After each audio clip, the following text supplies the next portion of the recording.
My daughter sold the family house behind my back, kicked me out, and tried to throw me in a nursing home. She didn't know I was the real owner. I showed up at her door 2 days later. Subscribe to the channel for more stories like this, and comment the city you're watching from. I thought I was coming home to the smell of my daughter's famous lasagna. Instead, I walked into the house I'd lived in for 32 years to find it completely empty. The silence hit me first. No furniture, no pictures on the walls, no familiar creaking of the old wooden floors under the weight of memories. Just hollow echoes of my footsteps bouncing off bare walls. My heart started racing as I called out, "Sarah? Sarah, what's going on?" She appeared from the kitchen, clipboard in hand, wearing that business suit she reserved for important occasions. But there was something different about her expression. Cold. Detached. Like she was looking at a stranger rather than the woman who had raised her alone after her father left. "Mom, we need to talk." Her voice was steady, rehearsed. "Sit down." I looked around the empty living room. "Sit where, honey? Where's all our furniture? Where are my things?" Sarah sighed, the way she used to when I asked too many questions about her homework. "Everything's been moved to storage." "Well, most of it. Some things we had to donate." My legs felt weak. I leaned against the doorframe trying to process what she was saying. "Moved to storage? Sarah, what are you talking about?" She flipped through the papers on her clipboard. "The house sold last week. The new owners take possession tomorrow morning." She looked up at me with those green eyes that used to light up when I read her bedtime stories. Now they were flat, businesslike. "You need to be out by 8 a.m. The room started spinning. I gripped the doorframe tighter. "Sold? Sarah, this is my house. Our house. You can't just sell someone else's house." That's when she handed me the papers. Legal documents with official seals and signatures. Before I tell you more about my story, I want to ask, have you ever felt muscle or joint pain like I have? Best Joint Care is a natural supplement that goes straight to the root of the pain, so you can move more freely and enjoy life again. Thousands of people have already said goodbye to joint pain. You could be next. Click the link pinned in the comments to get yours. Now back to my story. My signature supposedly, though I had no memory of signing anything.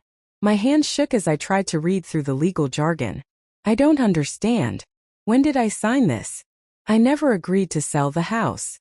Sarah's expression didn't change. "Mom, you've been having memory issues. Dr. Martinez documented your declining cognitive function. I have power of attorney. This was the best decision for everyone." "Memory issues?" I stared at her, feeling like I was drowning. Yes, I sometimes forgot where I put my keys, or couldn't remember if I'd taken my vitamins. But selling my house without telling me? "Sarah, I'm 73, not 93.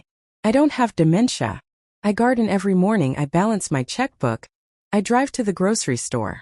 My voice was rising, desperation creeping in. "Why would you do this without even talking to me?" She checked her watch. "Mom, we've talked about this. You just don't remember. The house is too big for you.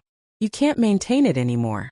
Mark and I found you a lovely place where you'll be much happier."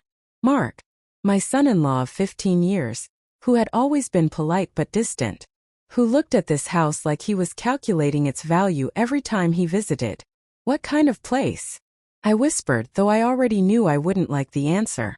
Sarah's voice softened slightly, but her eyes remained cold. "Sunset Manor. It's a beautiful facility with gardens and activities. You'll make friends, have meals prepared for you. No more worrying about maintenance or bills." Sunset Manor. I knew that place. It was the nursing home on the other side of town. The one with the broken sidewalks and overgrown weeds. The one where Mrs. Henderson from church had spent her last miserable months before she died. "You're putting me in a nursing home?" The words came out as barely a whisper. "It's an assisted living facility, Mom. There's a difference." But I could see it in her face. She'd already made peace with this decision. Maybe weeks ago, maybe months ago. While I was watering my tomatoes and planning Sunday dinners, my daughter was planning to erase my entire life. "Your things are already in your new room," she continued, consulting her clipboard again. "Just the essentials, of course.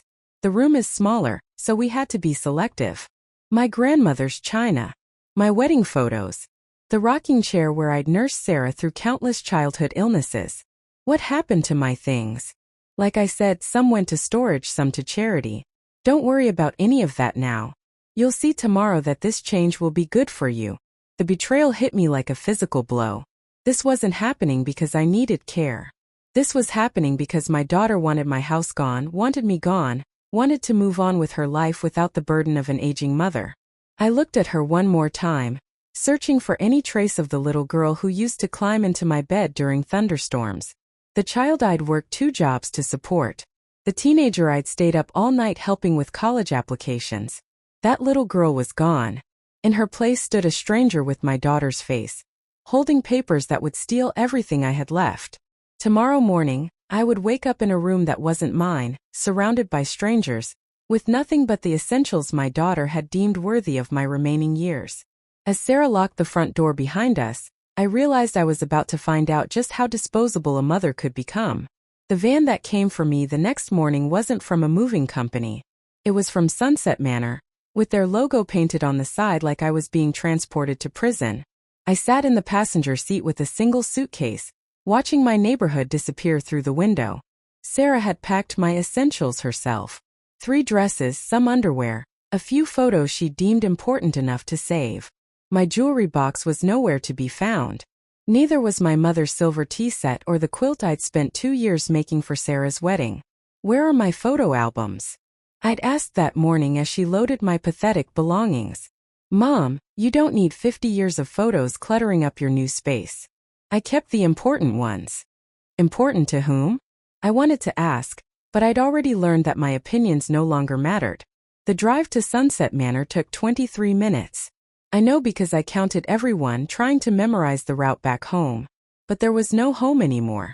Just an empty house with new owners who would probably tear down my garden and paint over the growth chart I'd marked on Sarah's bedroom wall. Mark was waiting for us in the parking lot, leaning against his BMW with his arms crossed. He barely looked at me as we pulled up. Everything goes smoothly? He asked Sarah like I wasn't sitting right there. Fine. She's being cooperative. Cooperative. Like I was a pet being relocated. Inside Sunset Manor, the smell hit me immediately. Disinfectant mixed with something else. Something I didn't want to identify. The lobby was decorated in that artificial cheerfulness that screamed, "We're trying too hard to make this place not feel like the end of the line." A woman with aggressively blonde hair and a practiced smile greeted us. "You must be Mrs. Collins. I'm Brenda, the intake coordinator. We're so excited to welcome you to our family." Family. The word felt like a slap. My real family was standing behind me, discussing logistics like I was a piece of furniture being delivered. "Room 247 is all ready for you," Brenda continued, leading us down a hallway lined with wheelchairs and the occasional resident shuffling along with a walker. "You'll just love Mrs. Patterson next door. She's 91 and sharp as a tack." My room was smaller than Sarah's childhood bedroom. 2 narrow beds, though I was told I'd have it to myself for now. A dresser, a small closet, and a window that looked out onto the parking lot. On one of the beds sat the few belongings Sarah had deemed worthy of my new life. "This is temporary," I said, turning to face my daughter. "Right? Until we figure something else out." Sarah exchanged a look with Mark. That look told me everything I needed to know. "Mom, let's see how you adjust. Maybe in a few months we can reassess." Reassess? Like I was a failed business venture. Mark was checking his phone. "We should go, Sarah. I have that conference call at 2. "Of course." Sarah turned to me, and for just a moment, I thought I saw something flicker in her eyes. Doubt? Guilt? But it passed quickly. "I'll call you tomorrow to see how you're settling in." She kissed my cheek, the same perfunctory kiss she'd given me at Christmas and birthdays for the past 10 years. Then they were gone, and I was alone in a room that smelled like industrial cleaner and other people's sadness. I sat on the narrow bed and tried to process what had just happened. 48 hours ago, I was in my own kitchen, making coffee in the machine I'd bought 15 years ago, looking out at the vegetable garden I'd tended for decades. Now I was staring at a plastic water pitcher and a laminated list of facility guidelines. The worst part wasn't the small room or the institutional food or even the patronizing way the staff spoke to me like I was a child. The worst part was realizing that my daughter had planned this. She'd probably been planning it for months, maybe years. Every time she'd made comments about the house being too much for me, Every time she'd suggested I might be happier somewhere with more support, she'd been building her case. That evening, as I lay in the narrow bed listening to unfamiliar sounds in the hallway, I replayed every conversation we'd had over the past year. The subtle suggestions about downsizing, her sudden interest in my finances, the way she'd started bringing Mark to every family dinner, and how he'd walk through my house with that assessing look in his eyes. They'd been circling my life like vultures, waiting for the right moment to swoop in and claim what they wanted. I thought about calling someone, but who? Most of my friends were dealing with their own health issues or family problems. My sister lived 3 states away and hadn't spoken to me since our argument about Mom's funeral arrangements 5 years ago. I was completely alone. My daughter had made sure of that. As I drifted off to sleep in that strange bed, I wondered if this was how all mothers ended up. After years of sacrifice, after putting your child's needs before your own, after believing that love and dedication would be rewarded with love and respect in return. Maybe this was just the natural order of things. Children grow up, move on, and dispose of their parents when they become inconvenient. But somewhere in the darkness, a small voice in my head whispered that something about this whole situation felt wrong. Not just morally wrong, but legally wrong. I'd lived in that house for over 30 years. I'd paid off the mortgage in 2015. I had the papers somewhere to prove it. Didn't I? Tomorrow I decided I was going to start asking questions. And I was going to keep asking until I got answers that made sense. Because if there was one thing 73 years had taught me, it was that when something seems too cruel to be true, there's usually more to the story than meets the eye. 3 weeks into my new reality at Sunset Manor, I learned that despair has a taste. It's bitter, metallic, and it coats your mouth every morning when you wake up in a bed that isn't yours, in a room that smells like industrial disinfectant and broken dreams. My days followed a routine that someone else had designed for me. Breakfast at 7:30 in a dining room full of people who stared at their scrambled eggs, like they were trying to remember what happiness felt like. Activities at 10 a.m., which usually involved crafts designed for people with severe cognitive decline. Lunch at noon. More activities. Dinner at 5 p.m. Lights out by 9. I was a prisoner in a schedule I never chose, surrounded by people who acted like this imprisonment was a gift. "You're so lucky your daughter cares enough to find you such a nice place," said Mrs. Chun, my dining companion who repeated the same stories about her son in California every single day. Some children just abandon their parents completely. Lucky. I wanted to laugh, but I'd forgotten how. My roommate arrived on my 4th day. Dolores Martinez, 86, with cloudy eyes and hands that shook when she tried to eat. Her daughter Rosa dropped her off with the same efficiency Sarah had used with me. "Mama, this is better for you," Rosa kept repeating as Dolores cried silently into her pillow that first night. "At home you're all alone. Here you have people." I wanted to tell Rosa that being surrounded by strangers who are paid to care about you isn't the same as having people. But I'd learned to keep my mouth shut. Complaining marked you as difficult, and difficult residents got extra medication in their evening pills. Dolores and I became unlikely allies in our shared misery. Late at night, when the staff thought we were asleep, we'd whisper to each other across the narrow space between our beds. "I had a garden," she told me one night. "Tomatoes, peppers, herbs." Rosa said it was too much work for me, but those plants were my babies. They needed me. I understood. "I had roses," I whispered back. 37 bushes. I knew each one by name. What happens to them now? I've been wondering the same thing. What happens to a lifetime of careful cultivation when the person who tended it is declared incompetent? During the day, I tried calling Sarah multiple times. The calls went straight to voicemail. "Hi, you've reached Sarah Collins. I'm unable to take your call right now, but if this is an emergency." It was an emergency. My entire life had been stolen from me. But apparently that didn't qualify. When she finally called me back after a week, her tone was brisk, distracted. "How are you settling in, Mom?" "Sarah, I need to come home. This place isn't right for me. I don't belong here." "Mom, we've been through this. The house is sold. There is no home to come back to. Then I'll find an apartment. I'll get a small place near you. I won't be a burden." Silence on the other end. Then, "Mom, you can't live alone anymore. Dr. Martinez was very clear about your limitations."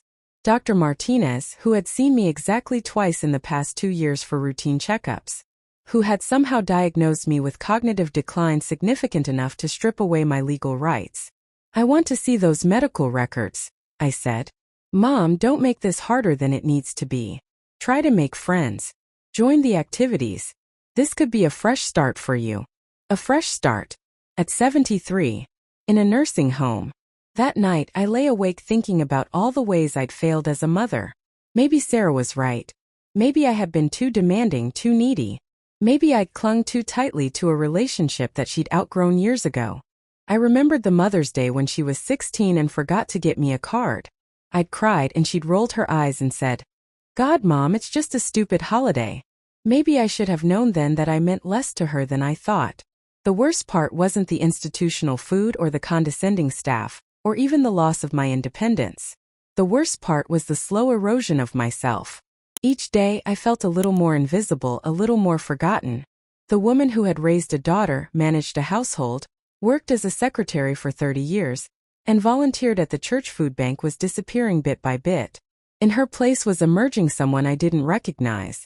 Someone who shuffled instead of walked. Someone who said yes dear to 20-something nursing assistants who called me sweetie, and treated me like I couldn't understand basic instructions. I was becoming exactly what they expected me to be. A helpless old woman who needed to be managed. One afternoon during social hour in the activity room, I sat with 3 other women who'd been abandoned by their children for various reasons. Margaret's son lived in another state and visited once a year. Helen's daughter had moved to Europe and sent cards at Christmas. Betty's children fought over her Social Security money, while keeping her locked away where she couldn't interfere with their plans. "The thing is," Margaret said, working on a jigsaw puzzle with pieces designed for children, "we raised them to be independent. We taught them to put their own needs first. And then we act surprised when that's exactly what they do." "I gave my daughter everything," Betty added. "Every opportunity, every advantage. Paid for her college, helped with her house down payment, babysat her kids whenever she asked. And now she can't be bothered to visit more than once a month." I thought about all the sacrifices I'd made for Sarah. The overtime hours I'd worked to pay for her dance lessons. The vacation I'd skipped to buy her prom dress. The way I put my own life on hold when her father left, focusing entirely on making sure she never felt abandoned. The irony was crushing. I'd spent so much energy making sure Sarah never felt abandoned that I'd never taught her how not to abandon others. But as I sat there in that depressing room, surrounded by other discarded mothers, something started burning in my chest. It wasn't grief anymore. It was anger.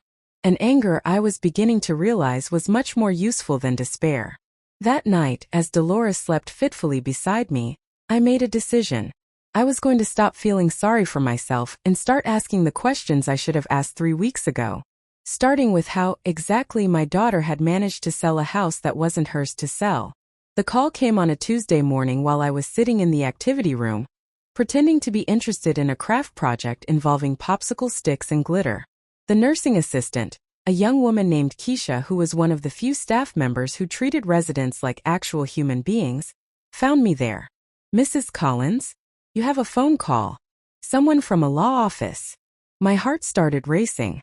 Had Sarah finally decided to have me declared completely incompetent? Was this the call that would make my imprisonment here permanent? I followed Keisha to the front desk, where she handed me the phone with an encouraging smile. "Mrs. Collins? This is James Morrison from Morrison and Associates. I was your late Aunt Margaret's attorney." Aunt Margaret. I hadn't thought about her in years. My father's sister, who'd lived in Portland and sent Christmas cards but rarely visited. She died about 15 years ago, if I remembered correctly. "I'm sorry, Mr. Morrison, but I think you have the wrong number. My aunt died a long time ago." "Yes, ma'am, she passed in 2008. I'm calling because we've been trying to reach you about some property matters related to her estate. We sent letters to your home address, but they were returned as undeliverable." Of course they were. I didn't live there anymore. What kind of property matters? "Mrs. Collins, are you in a position to speak privately? This is rather sensitive information." I looked around the lobby. Residents were scattered about in wheelchairs and recliners, most of them dozing or staring at the television. Not exactly private, but probably private enough. Go ahead, Mr. Morrison. Ma'am, when your aunt passed, she left a considerable estate. Before I tell you more about my story, I want to ask, have you ever felt muscle or joint pain like I have? Best Joint Care is a natural supplement that goes straight to the root of the pain, so you can move more freely and enjoy life again. Thousands of people have already said goodbye to joint pain. You could be next. Click the link pinned in the comments to get yours. Now back to my story. Most of it went to charity as she'd specified, but there were several properties that she bequeathed to you. We've been managing them through a trust, as per her instructions. I felt dizzy. Properties? What properties? 3 actually. 2 rental properties in Portland, and 1 here in your state. The one near you is a commercial property that's been leased to a company called Sunset Manor Incorporated since 2009. The words hit me like cold water to the face. Sunset Manor. The place where I was essentially being held prisoner. Are you telling me that I own Sunset Manor? You own the building and the land, yes ma'am. The lease agreement has been generating income that's been deposited into a trust account for the past 15 years. The balance is currently just over $400,000. I had to sit down. Keisha quickly brought me a chair, looking concerned. Mrs. Collins? Are you all right? I wasn't all right. I was shocked, confused, and suddenly very, very angry. Mr. Morrison, why am I just hearing about this now? Well, ma'am, as I said, we've been trying to reach you. The trust was set up to transfer to your direct control on your 75th birthday, which I believe is coming up in 6 months. But given the circumstances, I think we need to discuss your options sooner rather than later. My 75th birthday. 6 months away. Aunt Margaret had set this up so that I'd have financial security in my old age, never imagining that I'd be spending those years as a resident in the very building I owned. Mr. Morrison, I need to see you. Soon. Of course. I can drive down tomorrow if that works for you. After I hung up, I sat in the lobby for a long time, trying to process what I just learned. I owned this place. Not just the building, but the business that had been profiting from my misery, and the misery of every other person who'd been dumped here by their families. For the first time in weeks I smiled. Not the fake smile I'd been wearing to avoid being labeled difficult, but a real smile. The kind that came from somewhere deep inside. That evening, instead of going to the mandatory social hour, I went to my room and started thinking. Really thinking for the first time since this nightmare began. I thought about the sale of my house. About the papers Sarah claimed I'd signed. About Dr. Martinez and his supposed diagnosis of cognitive decline. About the power of attorney that somehow gave my daughter the right to control my entire life. I thought about how convenient it all was. How Sarah had managed to sell a house worth at least $300,000, probably more in today's market. How Mark had been so eager to help with the transition. How quickly they'd both disappeared once I was safely tucked away in a place where I couldn't ask inconvenient questions. And I thought about how I'd been so devastated by the betrayal that I'd never bothered to ask for proof of any of it. The next morning, I was waiting in the lobby when James Morrison arrived. He was younger than I'd expected, maybe 45, with kind eyes and a briefcase that looked like it had seen better days. Mrs. Collins, it's a pleasure to meet you, though I'm sorry it's under these circumstances. We found a quiet corner of the lobby, and he opened his briefcase to show me documents I'd never seen before. Property deeds, trust agreements, bank statements showing 15 years of rental income, accumulating in an account with my name on it. Your aunt was very specific about her intentions, he explained. She wanted to make sure you'd be taken care of, but she also wanted you to have control over your own life. That's why she set up the trust to transfer to you at 75, when you might need the security most. Mr. Morrison, I need to ask you something, and I need you to be completely honest with me. Of course. If I own this building, and if I have access to over $400,000, do I have to stay here? He looked confused. Ma'am, you don't have to stay anywhere you don't want to stay. You're not under any kind of legal guardianship that I'm aware of. But my daughter has power of attorney. She says I have cognitive decline. Mr. Morrison frowned. Mrs. Collins, power of attorney is typically used for financial and medical decisions when someone is temporarily unable to make them. It doesn't give anyone the right to force you into institutional care against your will. And it certainly doesn't give them the right to sell your property without your explicit consent. The anger that had been simmering for weeks suddenly erupted into something much stronger. Something dangerous. Mr. Morrison, I think my daughter may have committed fraud. He closed his briefcase and looked at me seriously. Mrs. Collins, I think you may be right. And I think we need to do something about it. For the first time since this nightmare began, I felt like myself again. Not the helpless old woman my daughter had tried to turn me into, but the strong, capable person I'd always been. I had power. Real power. And I was about to use it. 2 days after meeting with Mr. Morrison, I stood on the front porch of what used to be my house, wearing the only decent dress Sarah had packed for me and carrying a briefcase full of documents that would change everything. The house looked different. The new owners had already started making changes. My rose garden was gone. Sterile landscaping that required no love or attention. The porch swing where I'd spent countless evenings was missing. Even the mailbox had been changed. But I wasn't here to mourn what I'd lost. I was here to reclaim what was mine. I rang the doorbell and waited.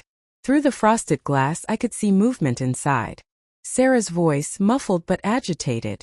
Mark's deeper tone responding. They weren't expecting visitors.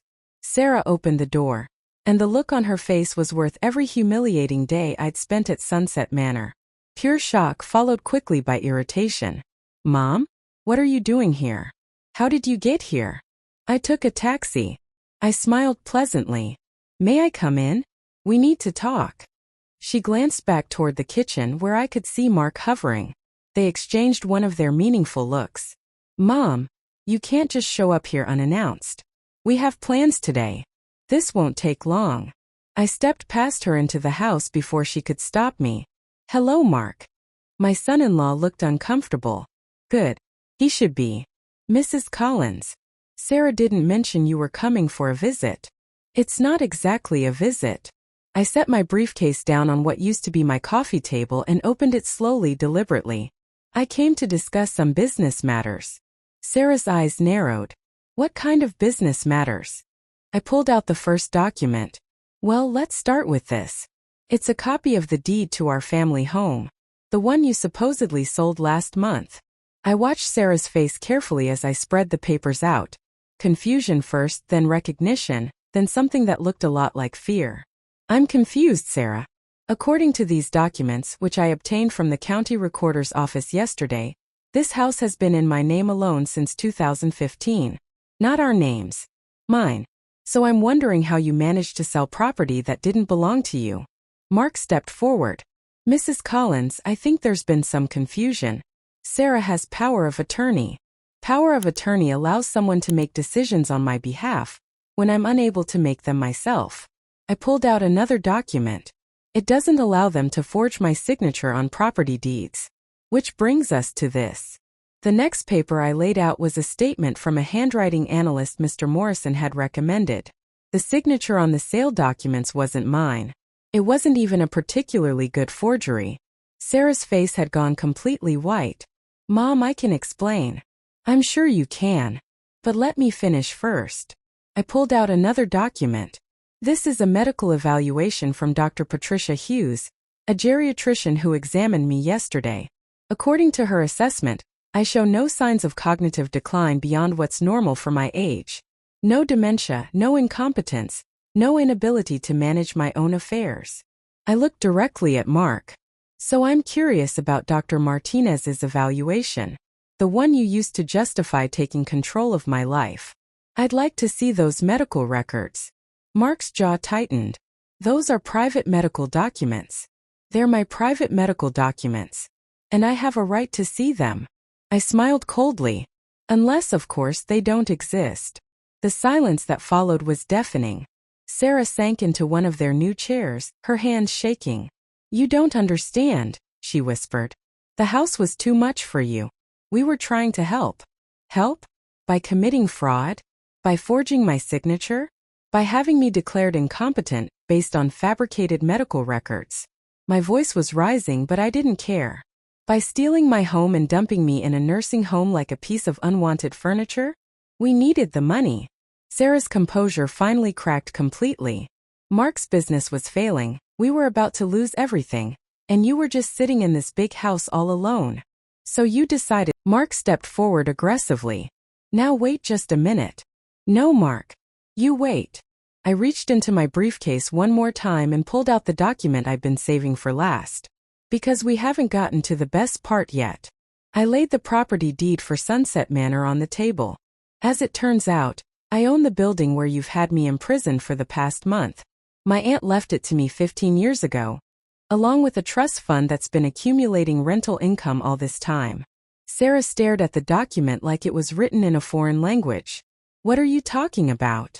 I'm talking about $400,000 that's been sitting in an account with my name on it. Money that I've had access to all along, if anyone had bothered to tell me about it. I gathered up the papers and put them back in my briefcase.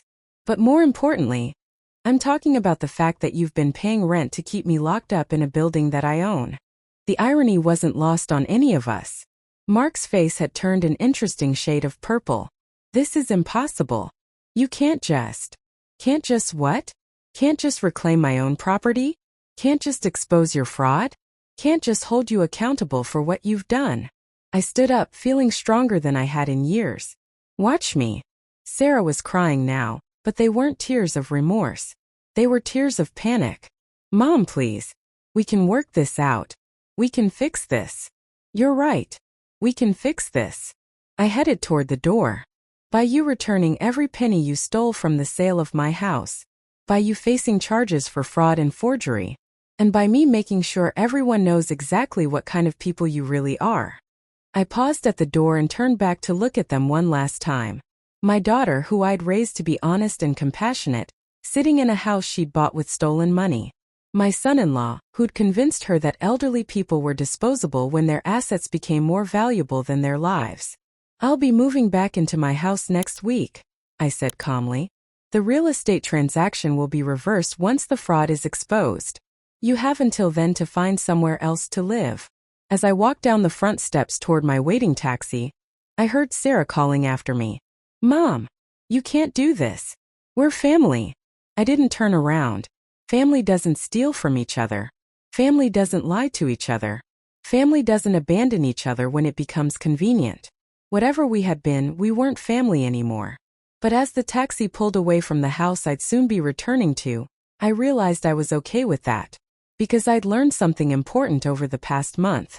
I didn't need their version of family. I was strong enough to build my own. 6 months later, I was back in my kitchen, making coffee in the same machine I'd used for 15 years, looking out at the rose garden I'd replanted with my own hands. The morning sun was filtering through the curtains I'd sewn myself, and everything felt exactly as it should. The legal proceedings had been swift once Mr. Morrison presented the evidence.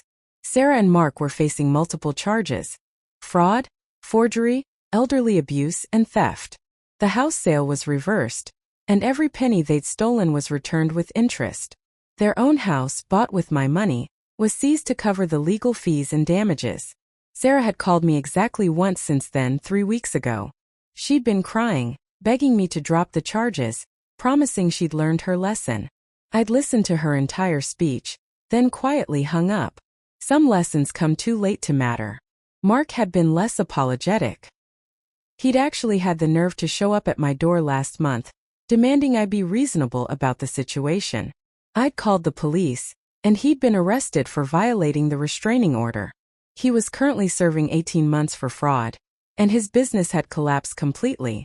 But the most satisfying part wasn't their punishment. It was my freedom. I'd spent the first month after moving back home simply existing in my own space again. Making my own schedule, eating what I wanted when I wanted, going to bed when I chose. Simple pleasures that I'd never fully appreciated until they were taken away. Then I'd started making changes. The first was at Sunset Manor. As the owner, I'd had some very serious conversations with the management company about their treatment of residents. 3 staff members had been fired for mistreating elderly patients. The activity programs had been completely overhauled. The food service had been replaced with a company that actually cared about nutrition and dignity. And I'd instituted a new policy. No one could be admitted without a thorough review of their circumstances. Too many families were using places like Sunset Manor as convenient dumping grounds for relatives they didn't want to deal with. Dolores Martinez was one of the first to benefit from the changes. When I discovered that her daughter had essentially abandoned her there despite her being perfectly capable of living independently, I'd arranged for her to move into a lovely senior community where she could have her own apartment and her own garden. "You saved my life," she told me on her last day at Sunset Manor. I was dying in that place just a little bit every day. I knew exactly what she meant. The second change was personal. I joined a support group for elderly people who'd experienced family betrayal. It turned out there were more of us than I'd ever imagined. Every week, I sat in a circle with 8 other people who'd been discarded, stolen from, or manipulated by their own children. Margaret, whose son had drained her bank account to fund his gambling addiction. Helen, whose daughter had convinced her to sign over her house and then refused to let her live in it. Betty, whose children had fought over her possessions while she was still alive to witness it. We'd started as a support group, but we'd become something more. A chosen family. We celebrated birthdays together, shared holidays, and looked out for each other in ways our biological families never had. The third change was the most unexpected. I'd started dating. Richard was a 76-year-old widower I'd met at the coffee shop downtown. His wife had died 3 years ago, and his children lived across the country but called him every week and visited twice a year. He couldn't understand how any family could treat their mother the way mine had treated me. "You raised a sociopath," he'd said bluntly on our third date. "That's not your fault. Some people are just born without the capacity for genuine love." I'd cried that night, not from sadness but from relief. Someone finally understood that this wasn't about anything I'd done wrong. This was about who Sarah had chosen to become. Richard and I took things slowly. We had coffee dates, went to movies, attended church together. He helped me replant my... This morning he was coming over for breakfast. We were going to look at travel brochures and plan a trip to Ireland, something I'd always wanted to do but never had the courage to attempt alone. As I set the table for 2, I thought about the conversation I'd had with Mr. Morrison yesterday. Sarah and Mark's appeals had been denied. They would serve their full sentences, and the financial judgments against them would follow them for years. "Do you feel vindicated?" he'd asked me. I'd had to think about that. Vindicated wasn't quite the right word. What I felt was something deeper than that. I felt free. Free from the obligation to love people who didn't love me back. Free from the guilt of disappointing people who'd never been satisfied with anything I did. Free from the fear that I wasn't good enough, strong enough, worthy enough. Most importantly, I felt free from the lie that family was something you were born into rather than something you chose to build. The doorbell rang, and I went to answer it with a genuine smile on my face. Richard stood on my porch with a bouquet of roses from his own garden, and a grin that made me feel like I was 16 again. "Good morning, beautiful," he said, kissing my cheek. "Are you ready for an adventure?" I looked back at my house, my real home, where I was surrounded by things I'd chosen and memories I'd made and a future I was writing for myself. Then I looked at this man who saw me as valuable and interesting and worthy of respect. "Yes," I said, meaning it completely. "I'm ready." As we sat at my kitchen table, planning a trip to see castles and green hills, I realized that Sarah had been right about one thing. This had been a fresh start for me. Just not the kind she'd intended. I'd learned that you're never too old to rebuild your life. You're never too old to find real love, real friendship, real respect. You're never too old to walk away from people who diminish you and walk toward people who celebrate you. And sometimes the best revenge isn't revenge at all. Sometimes it's simply living well without the people who try to destroy you. Outside my kitchen window, my roses were blooming again, more beautiful than they'd ever been. Like me, they'd survived being uprooted and replanted. Like me, they'd grown back stronger. The past was behind me. The future was mine to choose. And I was finally completely gloriously free.